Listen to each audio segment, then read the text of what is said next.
Welcome, blood bags, to another exciting episode of Cadaver Dogs Podcast. I'm Rob Pasercha. I'm Devin Shepard. And I'm David B. Jacobs. And we are Cadaver Dogs. So today I'm really excited. We're going to talk about a movie that I hold very dear to my heart that I saw first when I was 10 years old. And my grandma said was the bloodiest film she had ever seen.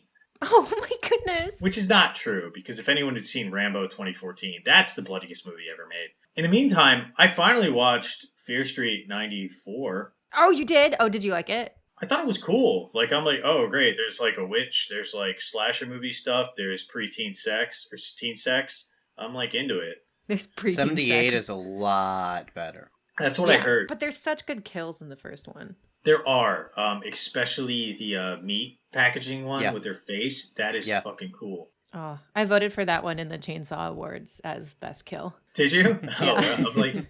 I'm wondering if that's the best kill of the year. I didn't know about the Chainsaw Awards. I don't know what that is. They're put on by Fangoria. Oh, cool. Oh, shit. Okay, we got to talk about our Chainsaw Awards. In a future episode, we're going to cover our top 10 kills. I don't know when we're going to do that. We're not going to do top 10 kills. We do top 3s. Yeah, I could never think of that many. Top 3s? I got a top 20 kill list somewhere. Maybe I should I should start keeping one now. Why don't I have one? Yeah. It's we'll follow that up with top 10 baby kills. Baby kills? Yeah, like babies killed in movies. Dawn of the Dead remake would definitely be in there for me. Oh yeah. But that baby's already dead. Human Centipede 2 baby kill. That's the grossest one. Think of any. I should be able to think of one.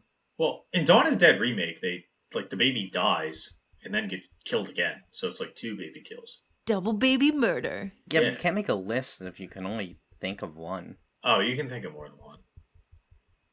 Yeah. David can't even think of one. Train spotting? I never saw that. Oh no. Oh, that's sad.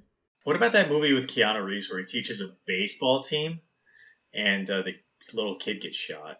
You ever see that? Keanu Reeves is a coach of a baseball team for underprivileged teens, and one of the kids gets shot at the end. It's sad. That is sad, but that's not a baby. Yeah, but it's a kid.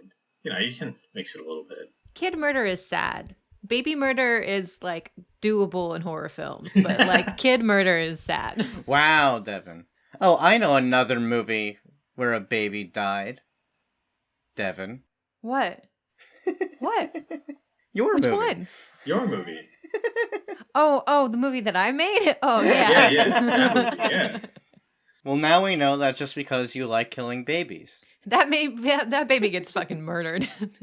Okay, so we're getting very off track, but before we get started into the episode truly, please follow us on our social accounts. That's Cadaver Dogs Pod at Instagram and Twitter, where you can tweet about us, you can follow and comment. We post some really cool videos from Monster Movie Mondays to Transformation 2 Days to a lot of cool mashups of both films we're going to cover. And sometimes we even reach into the depths of the internet itself and pull forth some vintage or some foreign movie posters that you've probably never seen before. I'm calling out to a recent one from the audition. We got some really cool stuff up on there. I want to go follow us now. Our first film is going to take us off the ground and into the air. Telling us about it is Devin Shepard. Never believe what you publish and never publish what you believe. This is the advice hotshot reporter Richard Dees gives to the hungry new hire Catherine Jimmy Blair. Dees and Catherine work at Inside View, a tabloid newspaper modeled after the sensational rags of the 50s and 80s. They print some of the most unbelievable stories like possessed girls turn parents into murderers, or gypsy curse flayed fat lawyer's flesh. Dees' stories, previously claiming back-to-back front-page headlines, have started to lose their touch. His editor offers him the opportunity to cover a thrilling new story. A black plane has been landing in various small airfields throughout the East.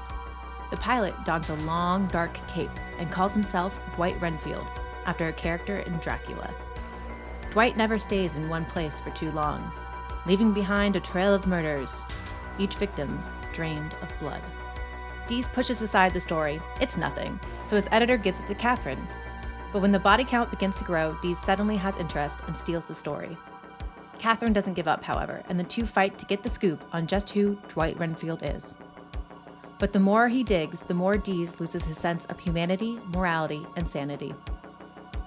When Dees catches up to Dwight, he finds his greatest fear has come to fruition. The stories are true. Dwight is in fact a vampire. Dees has a psychotic break and is shot down by the police, just in time for Catherine to witness the scene. Now, Catherine's found her front page story. Top gore reporter Richard Dees moonlighted as a serial killer. He was the Night Flyer. Directed by Mark Pavia, written by Mark Pavia and Jack O'Donnell, based on The Night Flyer by Stephen King. It's really too bad they didn't make the sequel that Stephen King wrote, starring the sidekick character Jimmy, who was going to be the main character this time, following the Night Flyer. And we were going to go more in depth with Dracula's lore, with Dwight's backstory, and all kinds of stuff. And Stephen King apparently loved it, but the studios didn't want to back a cult film. So, again, we lose out because studios suck. Stephen King didn't really write that many vampires. Salem's Lot. But why is this one vampires? Why vampires? I mean, bloodthirsty, right? I feel like that's got to be it. It's a bloodthirsty vampire. It's a bloodthirsty journalist. Richard Dees is like so just like, or I guess he's not as much, but just like his editor is so gotta get the story. Kill more people. Yeah. And that makes sense to me. Like, how do you see that character in a monster world? Oh, it's a vampire. Yeah, I really think that Dees is kind of a bloodsucker himself. And even Dwight picks up on this, how he's fascinated with death in the same way. He's kind of as fascinated with Dees as Dees is with Dwight. They have this kind of back and forth relationship where they both want to follow each other, keep on it. Because we notice later on in the movie when Dees finally finds the Night Flyer and he goes into this jet, which is so cool. It's like filled with like maggots and dirt and shit. And that's where it sleeps, which is disgusting. And there's just blood coated all over the front of it. But somehow he finds a photo album that's spotless clean. But he finds tabloid magazines of Inside View in Dwight's Night Flyer plane. If you were a vampire from like whatever era Dwight Renfield's actually from, would you go into the photo album and see what you looked like before you turned into like this hideous monster that he is at the end? Yeah, but he can switch back and forth, right? Like he turns into a monster when he feeds.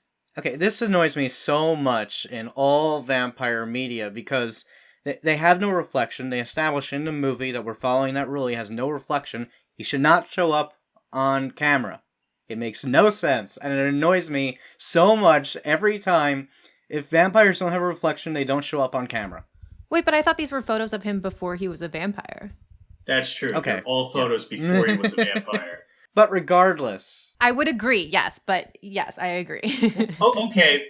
But to your point, that makes me think he would want to look at them because he has no reflection. So that's the only way he could see what he used to look like or what he currently looks like. Oh, that's fair. My favorite part of this movie, which is probably everyone's favorite part, is when Dees is in the bathroom and Dwight's walking behind him and he pisses blood into a urinal and you can't see him. It's just him.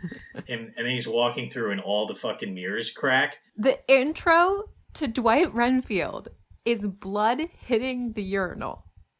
I think that's awesome. That is literally the first shot of him. I love it so much. Well, I think it says so much about the character, about how he just has no respect for life.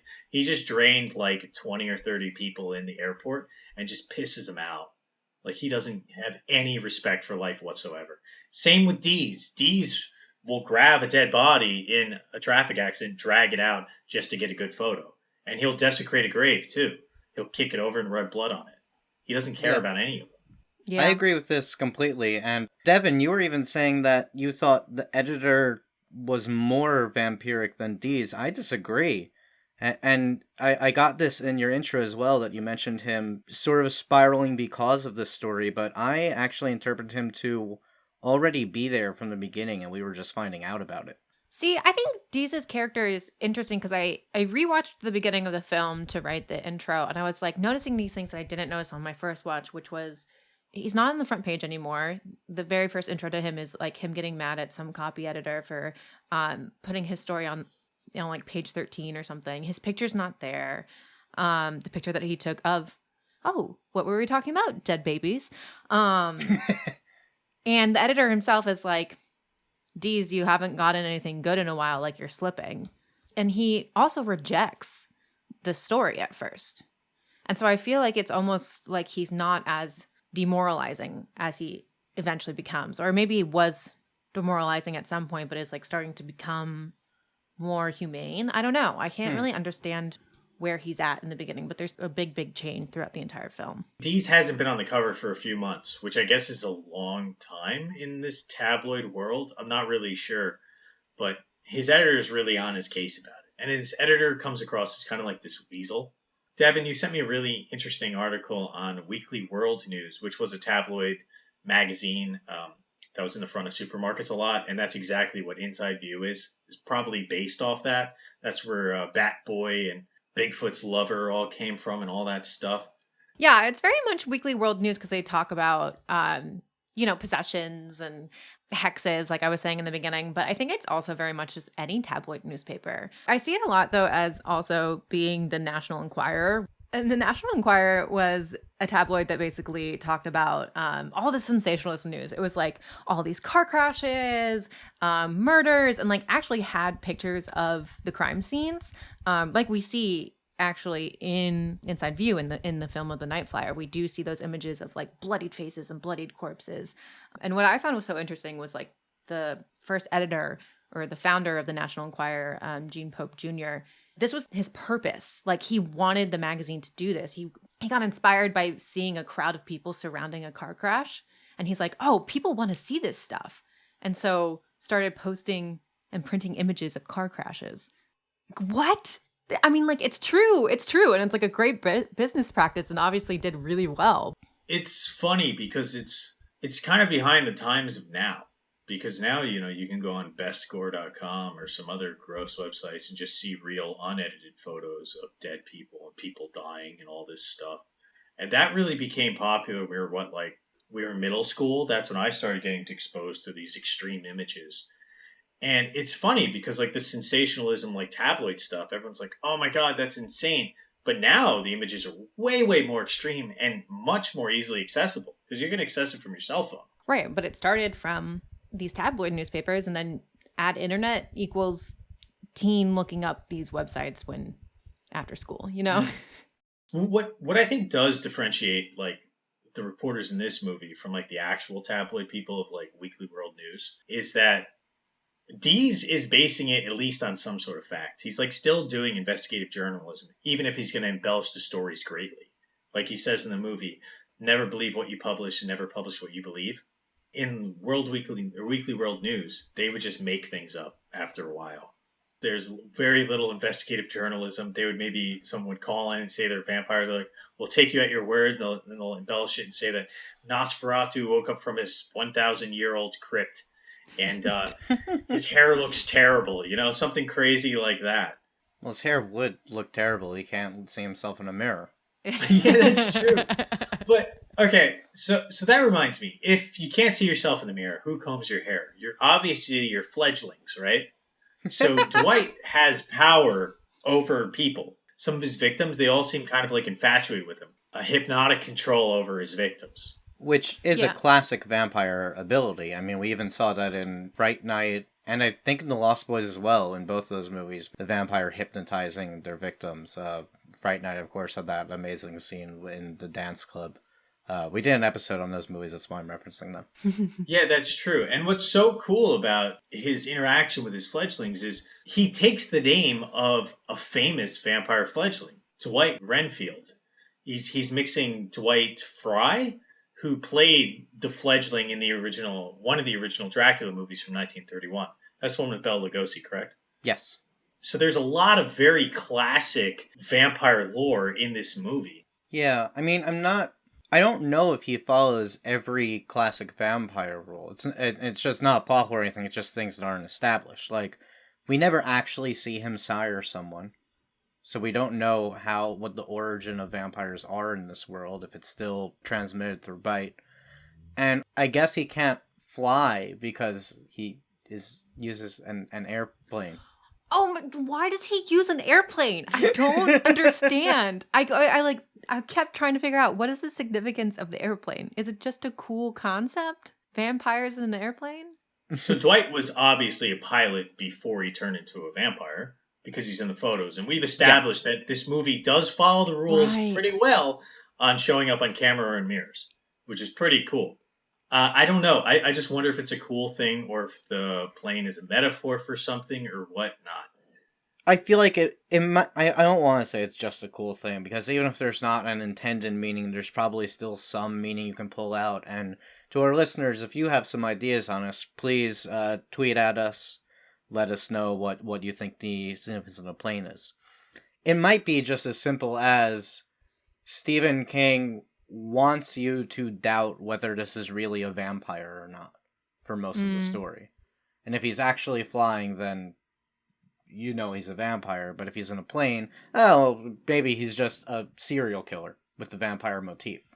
One of the things that I did like that was kind of like a modern take or a different take on vampirism in this movie and made me think like, oh, is he a vampire? Is he a real person? Is that when we do see his victims, it isn't just like two small holes in the side of the neck like we usually see. It's like literally a gash that realistically would drain the blood of a person. And I was like, oh, so it's not necessarily someone sucking a lot of blood. It could be, but it could also just be a person trying to emulate a vampire and slicing someone's neck and draining them of blood. And then tossing it all over the insides of their airplane because there's so much blood in there. Yeah, they were talking about it looked like someone was jamming like railroad spikes into their neck. And when you see the bodies, it really does look like that. But I do want to propose my very speculative view on maybe why he was flying into these like isolated little airports. And I think it might be they're trying to kind of emulate the towns and the areas where these tabloid magazine stories take place. Because they're always in these isolated, weird, like little backwoods towns or something. And maybe these are the types of people who they think might be reading this stuff, might be believing this stuff. You know, I think they call them hicks in the movie. You know, these people who might be less educated and are less exposed to the outside world where, you know, myths like Bigfoot or whatever, at least stereotypically would be like flourishing. And it's worth noting, like, we've been talking about how he covers his tracks, but he also wants people to know that he exists. He has a public persona, so to speak. Like, he's wearing a fucking cape. He's like, my name is Dwight Renfield. Tell your friends. Right. And Dees calls it from the beginning. He's like, the cops are going to find this guy. He literally has like the flight or his plane number registered in the book. Like, he doesn't hide that he landed there. Yeah. It's pretty cool. There is a suspension of disbelief, but it's also everywhere the guy lands, he just hypnotizes everyone. So it's like, how are you going to catch it? It might have even been more interesting if he was actually just a serial killer emulating a vampire, that he wants the tabloid journalism that the movie's essentially about. That he wants that reporting. He is the fake news, except he's not. He's real. Yeah, but I mean, that's also kind of the point. Like, Dees is finally getting what he's been looking for this whole time. Like, the truly insane being real. It also, like, as much as we suspend our disbelief that a hypnotic vampire is flying around in a plane that should be easily found, if it wasn't a vampire without hypnotism or whatever he has, he would obviously just be instantly caught.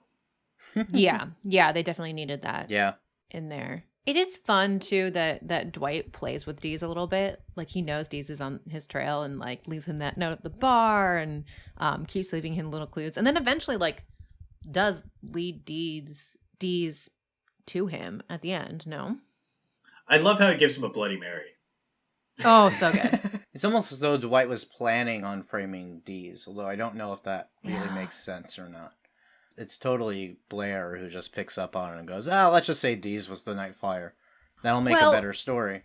I mean, she goes with my idea that it was a fake. I have a few thoughts on this, because one, and this ties into your question earlier, David, I kept trying to figure out why it was at the end when Dees is taking photos of all the bodies and has shown like no remorse for this kind of stuff up until this point, comes upon a body that has a cross, and all of a sudden he's like, oh shit, I've gone too far.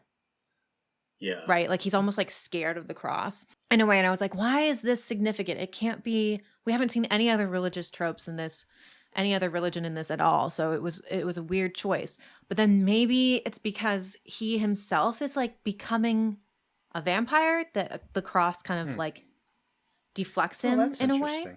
Oh, I just viewed it as more like it was like pure like desecration, because Yeah, you walk over to a traffic stop and it's like one or two dead bodies, or you see one at a time. But he literally walks into a massacre. He probably never been in that kind of Yeah. scenario before, where it's a straight up massacre. And I think you'd have to be a special type of person to not have that affect you at all.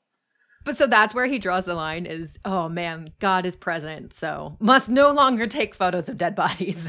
I didn't even, honestly, I don't remember the cross. I didn't place any significance into it. I just thought, oh, they're like 30 dead bodies, and that's what's getting to him. He pulls the cross out of one of the victims' mouths, and that's when Oh, he, like, yeah. like, Oh, yeah. I do remember that. I think it's just a fucked up way to kill someone. yeah. I mean, that's some Silence of the Lambs shit right there. He wouldn't have been able to touch it, though. I don't know if cross is effective. I'm wondering. Yeah, it's never established if crosses affect him or Yeah. not. No, but just they stay so true to normal or to typical. Except they vampire don't. lore. He can't fly.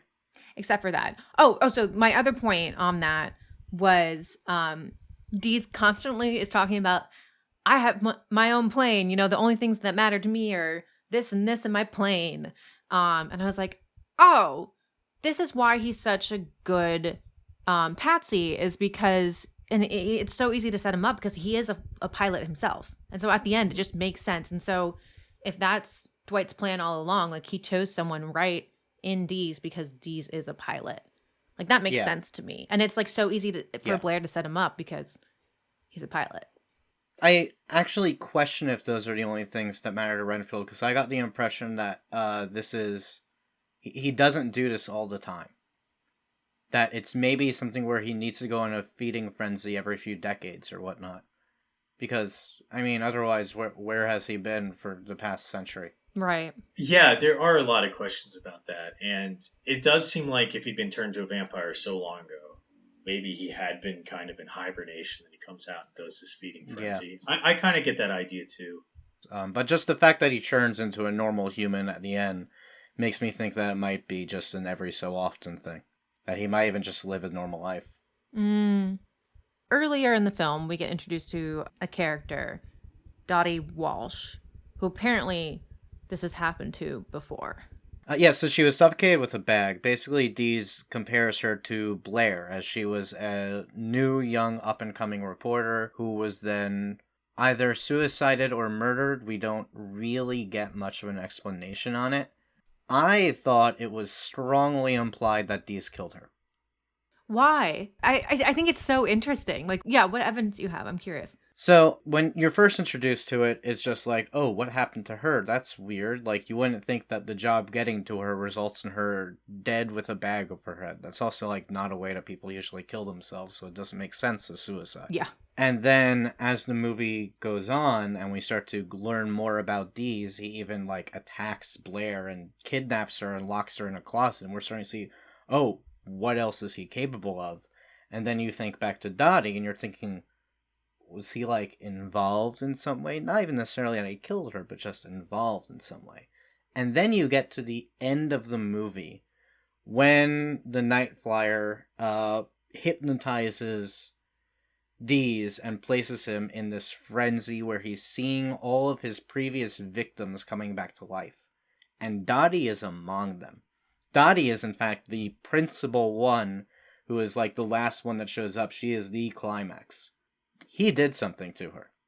I have a different take. I don't think he killed her, but I think he might have been in a position where he could have stopped her and saved her. And I think that's more in line with his character, because I don't see Dees as a killer, but I see him as someone who will watch someone die for a story, potentially. It's also possible. Yeah. Yeah. And we also have to question, like, how did he get there so quickly? He obviously would have known something happened. Or he would have been, like, waiting for her to do something. Oh, at Dottie's place?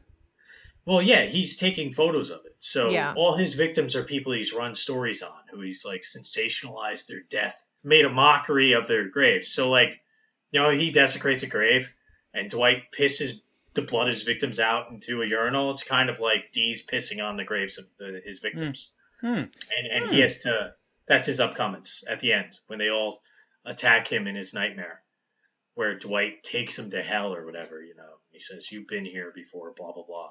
Yeah, I like that interpretation. I think I agree with that one too. I see it Dottie as more of a metaphor. And thinking back of like what I was saying where Deez is at the beginning, I think Dottie like had just died.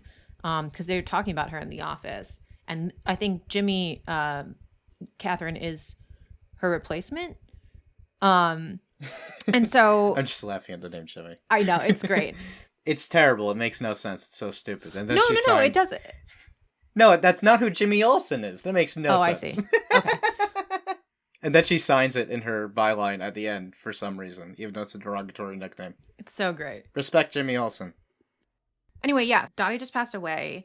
And so we are introduced to Deez after he just sees his colleague basically go into, I don't know, the depths of hell journalism, right? Because then he warns Jimmy not to end up like Dottie. And so I can kind of see Deez thinking that he's going to end up like Dottie and is a little scared. And maybe that's why he doesn't take the Night Flyer story at first. I don't know.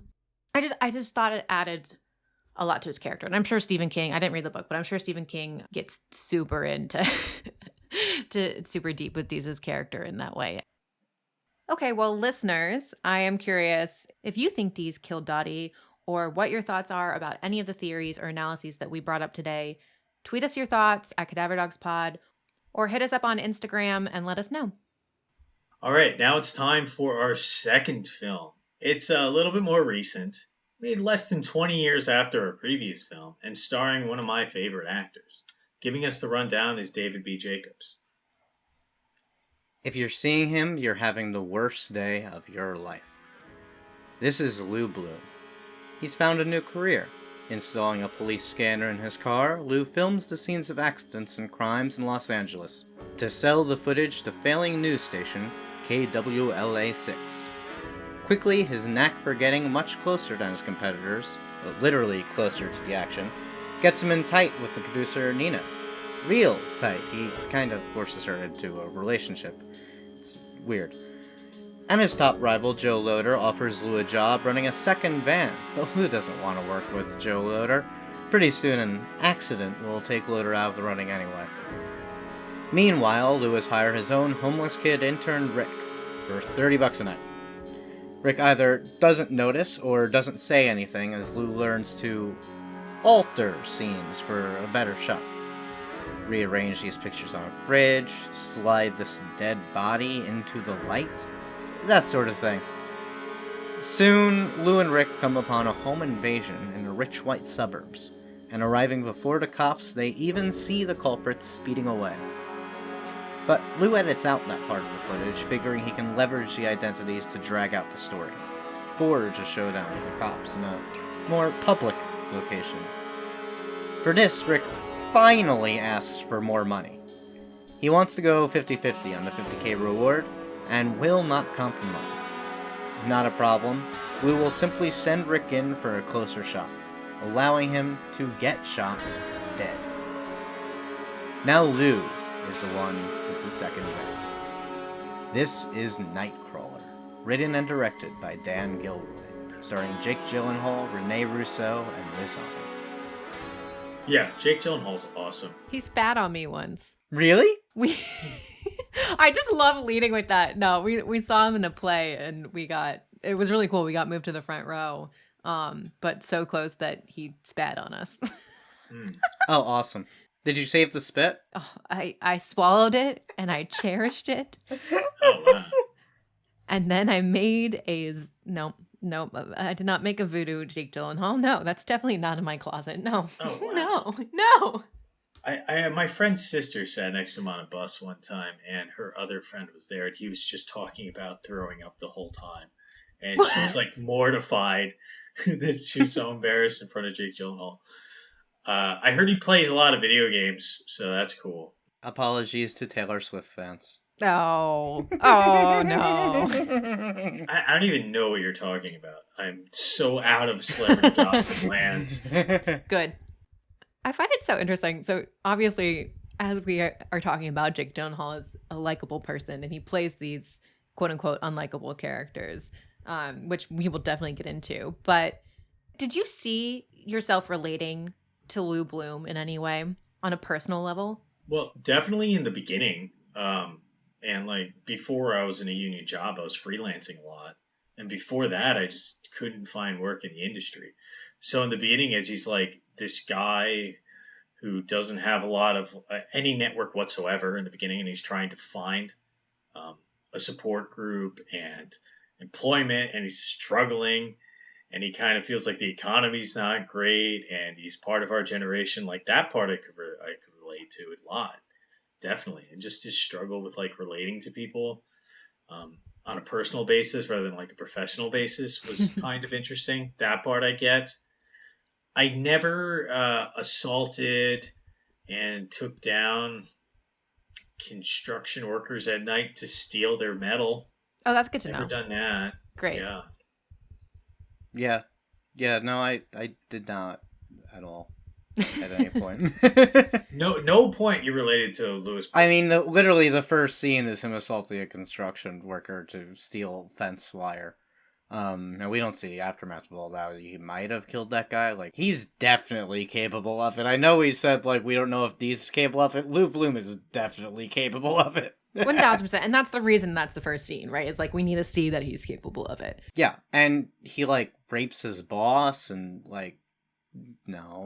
Yeah, there's no doubt that he's an evil person, that he's an unlikable person, that he has issues. But I think I agree with Rob, like, when he's going on his whole monologue in the office of the construction worker, and it's like, I'm a really hard worker. I do this and this and this and this. And, like, he proves that constantly over and over throughout the film. He studies hard. He works so hard. And I'm like, yeah, I can relate to the struggle of working that hard and never being able to, like, see benefits from it throughout your life.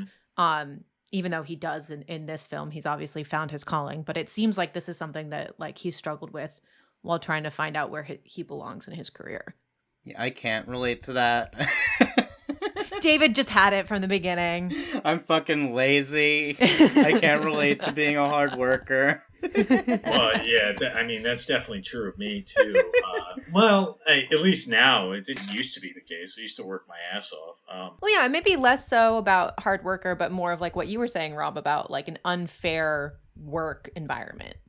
Oh, yeah. I mean, when I was, like, a restaurant runner, it's like I would work twice as hard as the waitresses and make a third the money. You know, they wouldn't give me any tips. It was terrible.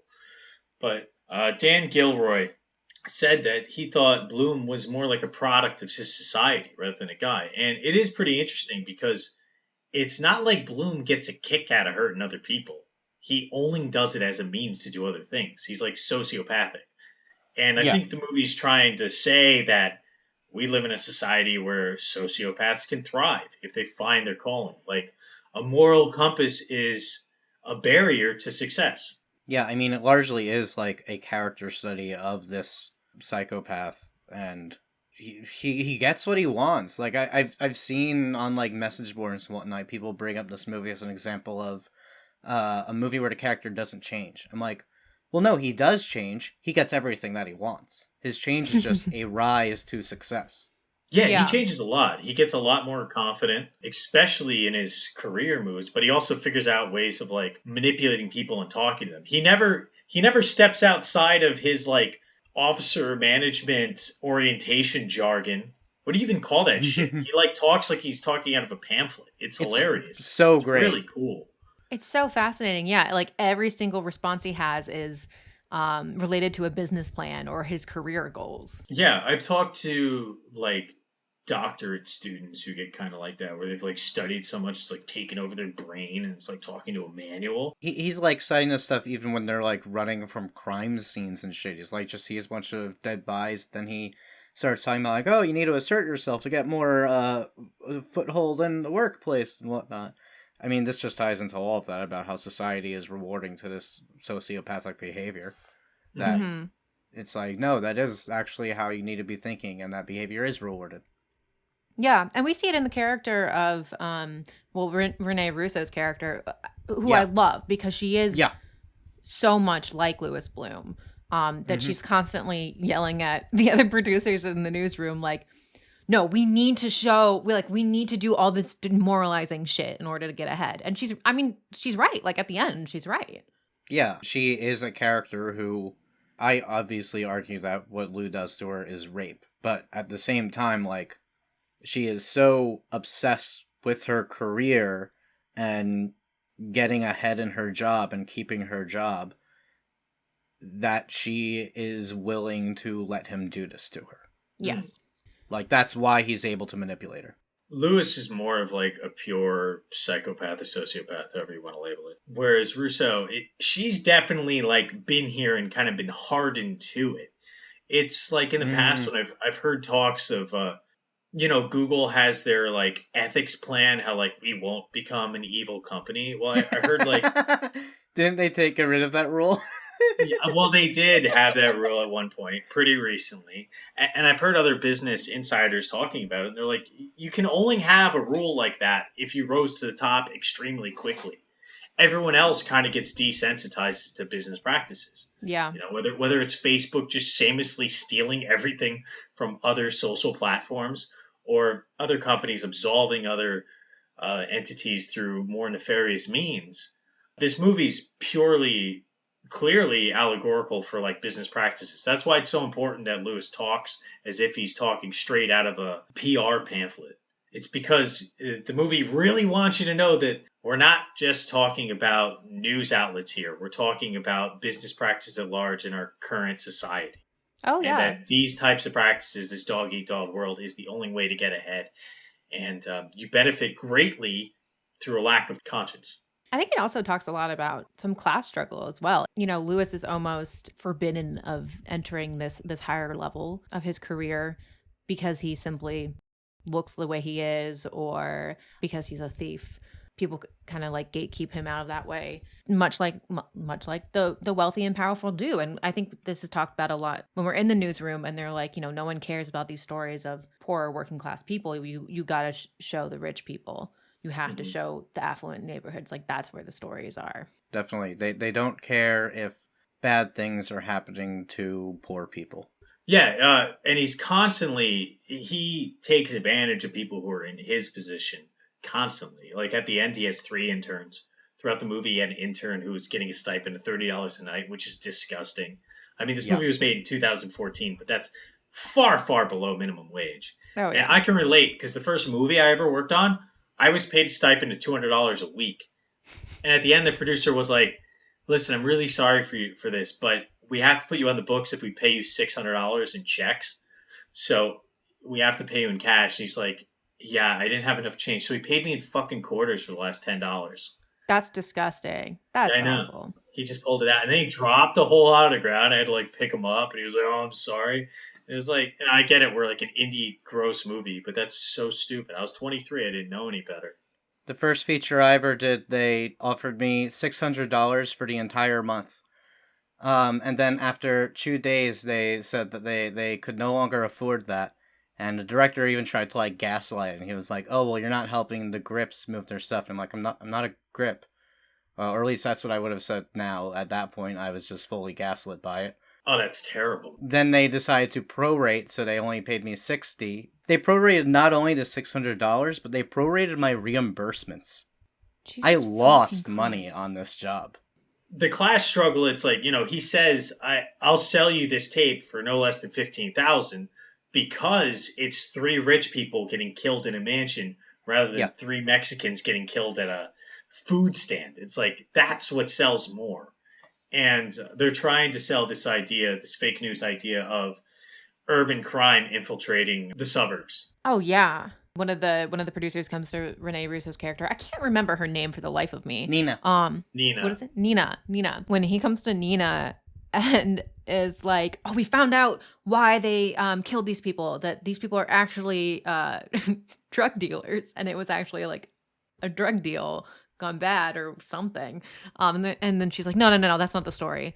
Like, we'll tell it later, but no. This has to be like, it's fear mongering. It's 100% fear mongering. I mean, at that point also, she sold her body for this story, so do you blame her? Yes, you can. Yes, you can. When he brings her a super violent video, her only question about it is it legal to show this? Are we allowed to? She doesn't care if it's ethical. Like, they literally say it's not ethical. She says, I don't care. Is it legal? Yeah, that was so funny. That was so good. Yeah, the person says legally or ethically. She goes, ethically. No, what are you fucking kidding? Legally. Duh. It even seems to be commenting a bit on the weird disparagingness of how we show all of this violence in the media, because then there's a point when Lou is interviewing a neighbor and she like says the word fucking and he's like, oh, can you repeat it again without swearing? And she's like, no. Yeah. Yeah, it's interesting too, because the scene that you just described with morally and legally, when they do show the images, they blur out the faces. They do not blur out the gory mess of this woman having been shotgunned and her insides are everywhere. They don't blur that out. It's like violence is fine. We have no problem desensitizing everyone to violence and gore and like actual trauma. It's just when we say the word fucking that we're not allowed to say fucking. This is like a second tier news program, right? Yeah, this is the bottom rated news show in LA is how they describe it. It's a very like tabloid-esque newsroom, right? What I found really interesting when we first see Louis Bloom in his apartment and he turns on the television and he's watching, I don't even know if he turns on Channel 6, but he turns on a bunch of these different news channels and we kind of see a version of it. You know, the very first thing that he turns on is here's something about the lottery, here's something about a carjacking, it's still like sensationalist news no matter what. Yeah, it's really cool. It's the new wave of tabloid. Rather than seeing it in supermarkets, we can see it on our cell phones and on our TV. Right, it is the news now. Yeah. There's nothing else. There is this idea of like fabrication. I think there's a big difference between calling what happens in Nightcrawler fake news and calling what happens in the Night Flyer fake news, because the Night Flyer, like, it's such a discredited source. The tabloid magazines in the front of the supermarket as you're leaving and you're at the cashier, you're not supposed to believe that Bigfoot's baby is out there or that there's Batboy or whatever, or what's the one I saw? 130-year-old man gets married, 90-year-old son says he's insane. Right? That's discredited. It's okay if it's fake. So like it is sensationalist and it is fiction, but what they're doing in Nightcrawler where they're spread fear-mongering, that to me seems more like a fake news type thing. If that's all you've heard, you might think it's true because it's from a supposedly credible source. Right. Yeah, he says on definitely. TV it looks so real. I think our fake news today has even pushed farther than Nightcrawler did, where it's just outright spewing propaganda and like made up bullshit that people have made up as fact. Well, it's a little different. A lot of it today is like, this person said this. I won't tell you if it's fake or not. Yeah, exactly. Yeah, Nightcrawler is, the news are withholding information. And they're going to release it, but they're going to release it in like the fine print. The off hours are going to talk about the real cause, which is a drug-related triple murder, not a triple murder that's just urban crime filtering into the suburbs. It's just an escalation, I think, really, of what Nightcrawler was getting at. And I mean, Lou Bloom would totally be on board with everything going on with fake news today.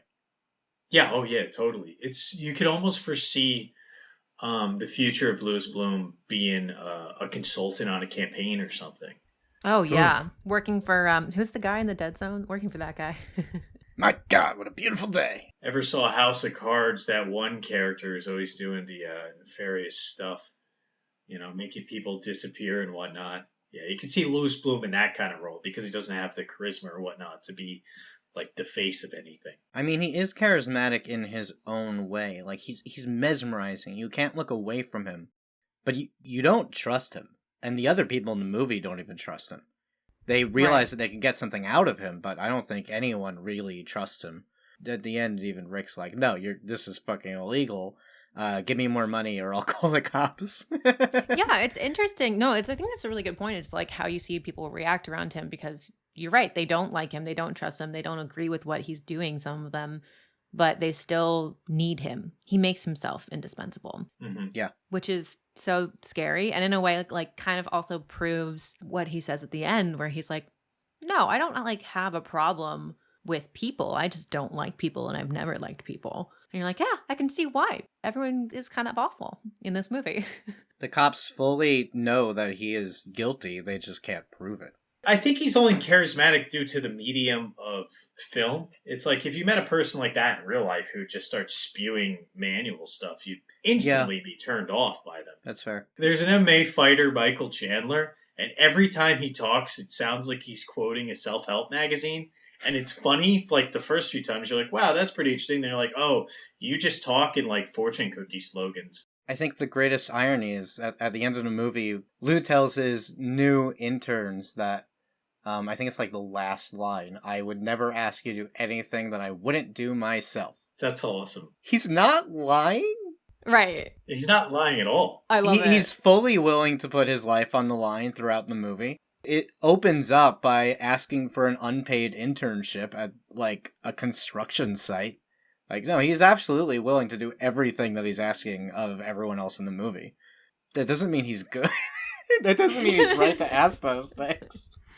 Right, but it gives us the impression that these people will then do everything that he's done, right? And that, like, there's, like, an infection, the Lou Bloom infection growing. Yeah, everyone who meets him is worse off by the end of the movie. It really is like an expose on like internships and exploitation.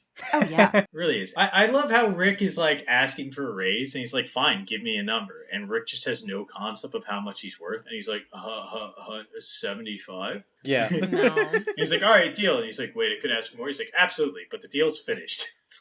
So sad. Yeah, he takes advantage of Rick at the end. He sees Rick as him at the beginning in almost a way of like, nope, you gotta learn. You gotta put in the work, and I'm gonna. Oh, I don't see that at all. Maybe the first time I watched the movie, I thought that, but I've seen it like 3 times now, and I think that when he's introduced to Rick, he's just like, oh, this is a guy I can take advantage of. Well, that's what I meant is like in terms of like him at the beginning is more of someone that's like left out of the upper management, the place to make money, Okay. the bigger part of the career. No, he's not. He's not like him personality wise or like any of that. No. I think positionally he's like him. Like he's in a position where he can't find a job and no one will hire him, and he's put in a predicament where he has to do these awful things to rise ahead. Right, and that's what I'm saying. And then Bloom keeps him in that spot, right? Like he makes sure that he stays down there and he doesn't like rise up to his level. And I actually think he wants to keep Rick around, but then when he realizes that Rick is not going to be reliable and he's going to backstab him when he gets the chance, that's why he has him killed. Because I think before then, when he senses Rick's hesitation, he is sincere when he's like, I'm going to give you a raise, I'm going to have you rise up in the company. And I think had Rick gone along with the plan and kind of played nicer and like improved, he would have actually kept him around. I agree with you. I mean, Rick is useful to him because he can manipulate Rick. Once he's no longer able to manipulate Rick, he's no longer useful. But I don't know if it's pure manipulation, because I think he would have been okay with like a smarter partner who maybe asked for more but was willing to do these things. It's more the hesitation, and it is kind of the lack of exploitation. When he realizes that he can't rely on Rick to do these certain things, he can't exploit him in these ways, then he's no longer useful. But it's also, it's a sense of like self-preservation. He's like, wow, this guy could fuck things up for me too, because now Rick is making threats against me. So it kind of works out very nicely for Lou that he is able to get Rick killed without like really doing much himself. What would he have done if the circumstances hadn't lined up that way? Yeah. Could he not also just fire him? Like, why does he have to murder him? Rick could go to the police. Rick could probably get him arrested. Interesting. Yeah. Fair. He would have probably just looked for another similar opportunity. Probably, yeah. It might not have been right there on the spot, but he would have killed him like in the coming weeks or whatever. Yeah, he might have just actually killed him on his own. Maybe. If he thought he could get away with it, then I wouldn't put it past him. Yeah, so Rick is like a recovering addict, or he's still an addict, right? That's kind of the idea we get from that. Oh, I didn't see that. I didn't pick up on that. Maybe. He acts like an addict. He's very nervous around people. He has trouble speaking. He's recently, he's a convict, right? Did they say that? I think in the beginning. That's why he can't get work. And it seems like his character gives me all the vibes of addict. I just thought as character traits that bar him from being successful, you know? He's kind of the opposite of Lou, that he's just wants the money. He doesn't want to really do much, which, I mean, Lou is asking for him to, like, risk his life, which is not okay, but... Yeah, for $30 a night. Yeah. He's like, oh yeah, let's just speed through all this traffic. We're gonna pass trucks on the highway and whatnot in super dangerous maneuvers. And Rick is like, dude, stop. I know, it's incredible because... It's really dangerous. When I was doing, like, indie stuff or whatever, like, I used to do way more dangerous stuff than I do now. And I was getting paid way less. Oh, yeah, because you would do it. Because Yeah. you, like, wanted to work your way up, right? Oh, yeah. I remember talking to a line producer, and he told me that he got his foot in the door by just offering to take half of what they pay other people. Yeah. And they're like, okay, here, we'll pay you $3 an hour. As we're talking about this now, I'm thinking that, you know, we mentioned that scene in the beginning where Lou isn't able to get a job because he's a thief, which, granted, he was trying to sell them stuff he stole in that moment. But now we're also talking about Rick being a convict, I think, and not being able to get work because of that. Is the movie actually making, like, some commentary on how we won't let people have a chance at redemption? Yeah, I think it comments so much on just like how the American economy works and like all the issues with America in general, in so many little ways. Yeah, I totally agree. You guys know about the Ban the Box campaign? No. So it's Ban the Box. It's the box on employment applications where they ask you if you've ever been convicted of a crime or not. And basically this campaign, this movement is Ban the Box, make it illegal for employers to ask that question. Yeah, I like that. And that makes sense in terms of like this movie. Basically, this movie is proving, hey, that stuff doesn't matter because no matter how evil Lou is in this movie, we can all agree he becomes a success, right? Yeah. And that's due to like him being a good businessman. Yes, not the great business practices, but he makes it there. And so it's like, why should that box then? Why should that matter if he can just get the job done? It's also just a systemic issue with when convicts aren't able to get work after they've served their time and whatnot. Like, what are they going to do? That, like, this is part of our system where we just send people back to jail in a revolving door because literally, what else are they supposed to do? Yeah. It's awful. Yeah, a lot of this movie is about the barrier of entry into any kind of working position and how you kind of have to make it work with a roundabout, less than legal ways, or you kind of are fucked. Lou is kind of just the soul of capitalism. Yeah. Yeah, I mean, I guess that's kind of, sort of what the movie's going for. I mean, I don't like calling it capitalism per se because, like, that's just such a broad term. He's like the soul of, like, corporate, it's not even greed. It's like corporate exploitation. I don't know. Corporate drive. Because the movie seems to be making the point that, like, even with Rene Russo's character, that she has to do these things. That I think the movie is showing you that these problems are systemic. That it is not just that corporations are taking advantage, it's that they have to do that. I know, but they're systemic in this society as it is now. Like, they're not. And capitalism existed for a very long time, and in a lot of different places, these same problems might not translate. It's all about Reaganomics. Yeah. Had to get it in there. So I'm wondering how you think these movies work with two similar characters who are both pretty much unlikable, maybe anti-heroes, who I find Miguel Ferrer's character like fascinating in The Night Flyer. And I also find Louis Bloom very interesting in Nightcrawler. Although I think the way they actually speak, I find Dee's a little bit more believable. Like, he feels like a real person. Louis Bloom, no. I'm the Louis opposite. Bloom to me feels like he was created for this universe. Like someone who just speaks in kind of PR management slogans. I mean, I've met people similar to that, but they were never exactly like that. What do you guys think? How do you think this works? I mean, the things with Miguel Ferrer's character not feeling as believable to me is more just that the dialogue isn't good.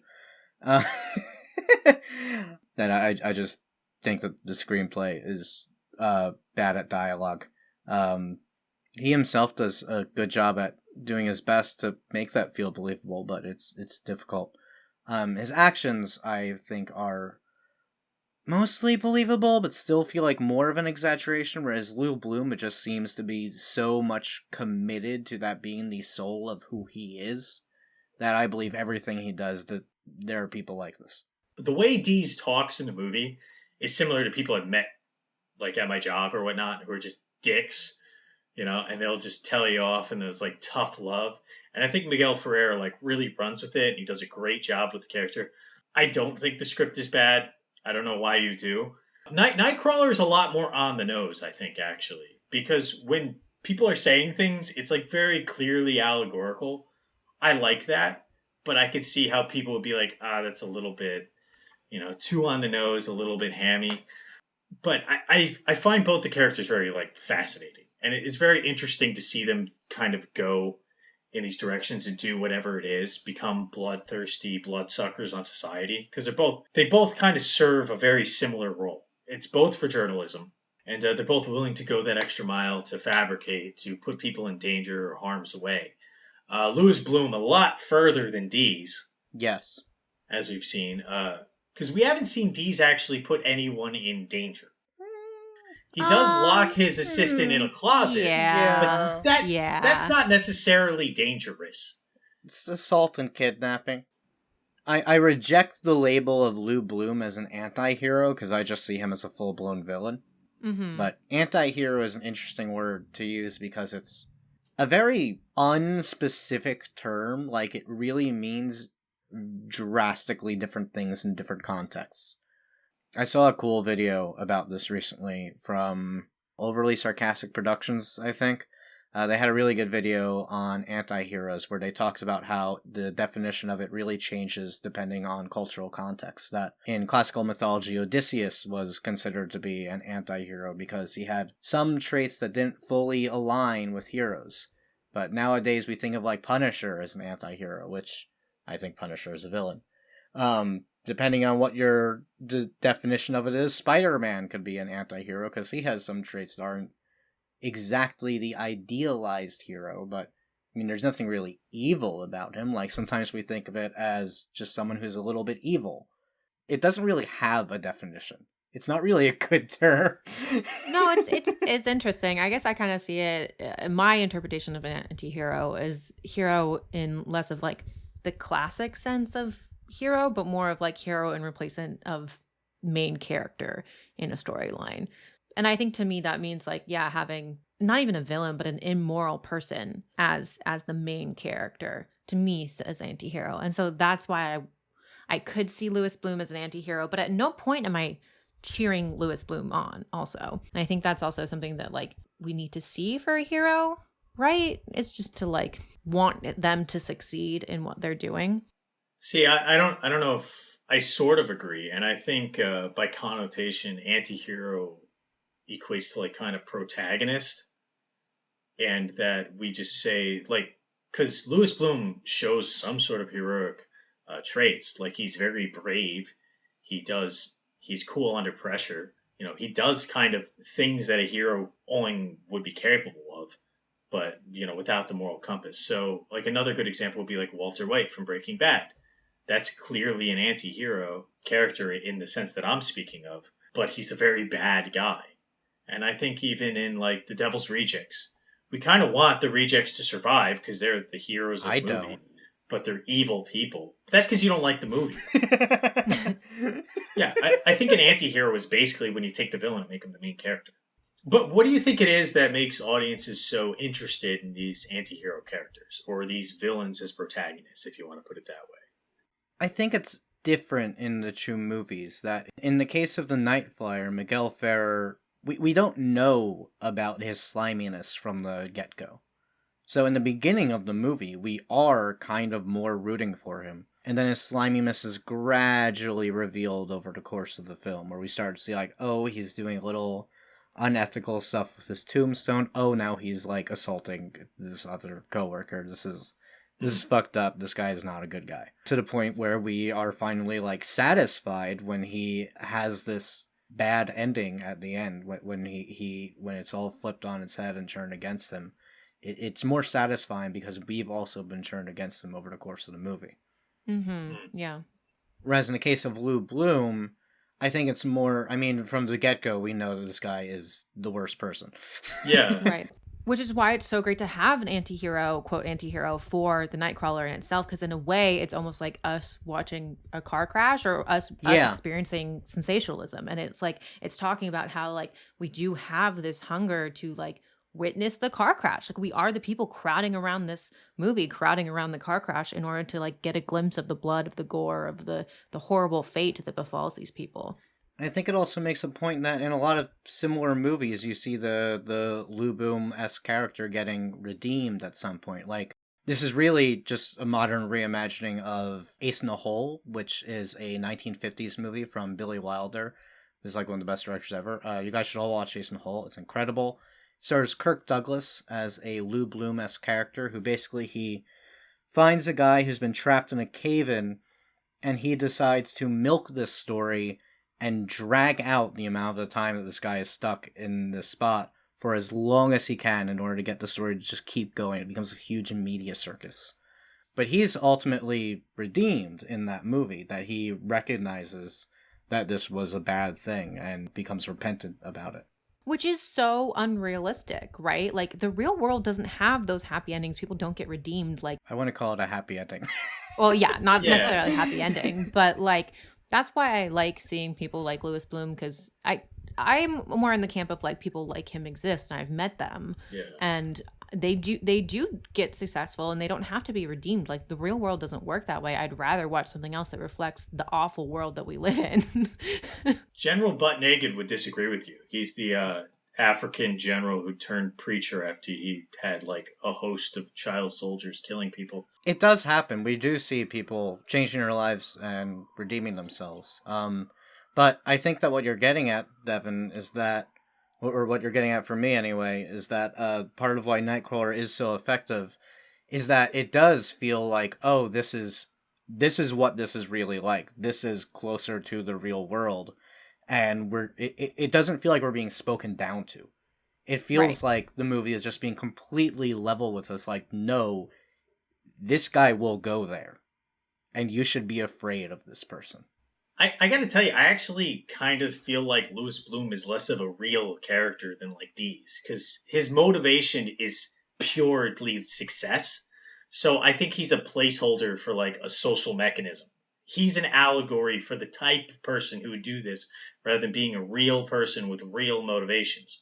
Whereas like Dees, he's not only motivated by the success, he's motivated by learning the story. And then we learn at the end of the movie that he's not just motivated by learning this story or learning stories in general. He's motivated by trying to see that which he can't unsee, because these kinds of things have gotten to him. They've affected him as a person. So his arc is not exactly a redemption arc, but it's realizing his faults. So he feels like a severe remorse at the end. Then when he has to face with it, he kind of breaks his psyche, whether it's through vampiric magic or whatever. So to me, I feel like Dees is like kind of a more well-rounded, realistic character, whereas like Louis Bloom, being a sociopath, he's missing a lot of traits that you normally see in a real person. But sociopaths are real. I know, but like to the extent that they really act like this, it's pop culture. I'm not saying all people are like Lou Bloom, or even that all psychopaths are like Lou Bloom, because most of them are not. I'm just saying that there are people like Lou Bloom. Okay, so now it's time for my favorite part of the show, which is the bone review section, where we rate each film on a 1 through 4 bone rating system with half bones in between. Starting us off this week with The Night Flyer is Devin Shepard. The Night Flyer. I really enjoyed this movie. I thought it was so much fun. I keep going back and forth between 2.5 and 3 bones, but I think I'm going to say 2.5 bones. I enjoyed it. I think a good part of it, it did remind me a lot of Tower of Terror, and that's why I enjoyed the crap out of a lot of it. I respect the directing. I do. I think there's some really beautiful choices in there. I think Catherine Blair is amazing, and I don't think that her character was even in the book, so just the addition of her character, I think, strengthens this so much more. Yeah, the script had faults, but there are so many good one-liners, and I enjoy that cheesiness. The special effects makeup was fucking awesome. Yeah, and I just had fun watching it, so 2.5 bones for me. All right, David, rip it apart. I feel like I watched a different movie than you. I really like the ideas of the movie. I think the story is good. Credit to Stephen King there. And I mean, I love Miguel Ferrer, rest in peace. The ending is really good, but it was hard to get through this movie. Like, I was so bored. It's just overwhelmingly expositional for like an hour and a half of its hour 45-minute runtime. It's just it most of the movie is just exposition dump after exposition dump after exposition dump with super hammy dialogue the entire time. And I really struggled with it. Back and forth between 1 bone and 1.5 bones. The ending's really good, so I'll give it 1.5 bones. Okay, so David, I'm just going to off the bat double your score. This gets 3 bones for me. I love this movie. I think Miguel Ferrer is great. Yeah, the dialogue's a little bit hammy, but most movies are, and it's fun. It's like he's such an asshole character, just over the top asshole. But I mean, I've worked with guys like that. There are a lot of guys who are just total assholes at work, and I think he did a great job of portraying it. You know, he's a guy who doesn't give a fuck. He gives you tough love.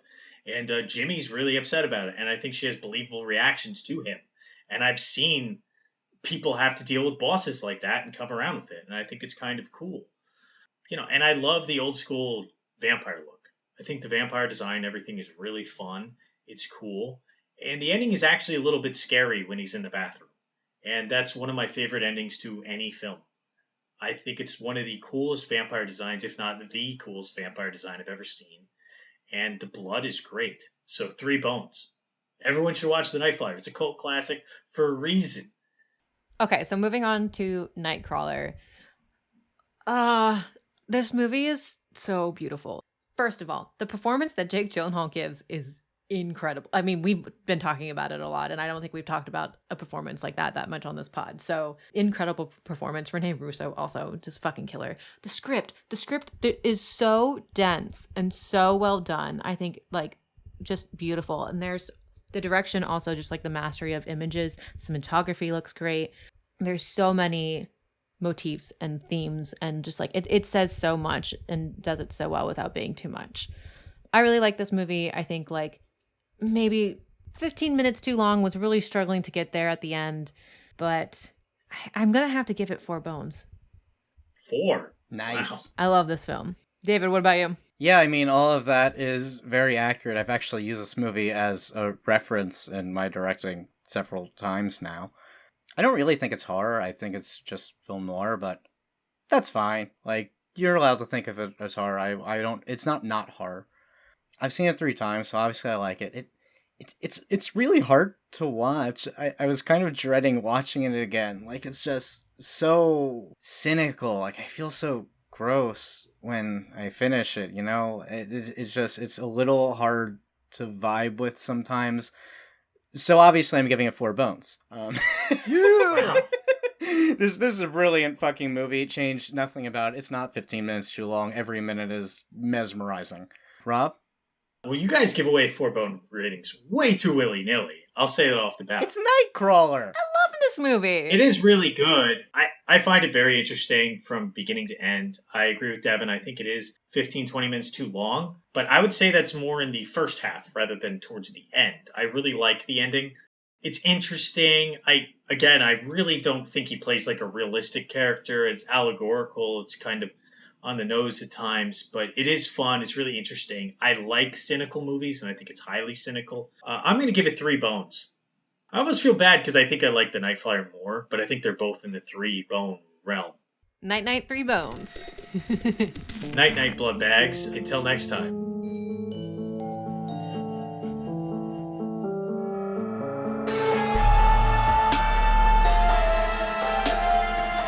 Okay, I want more money.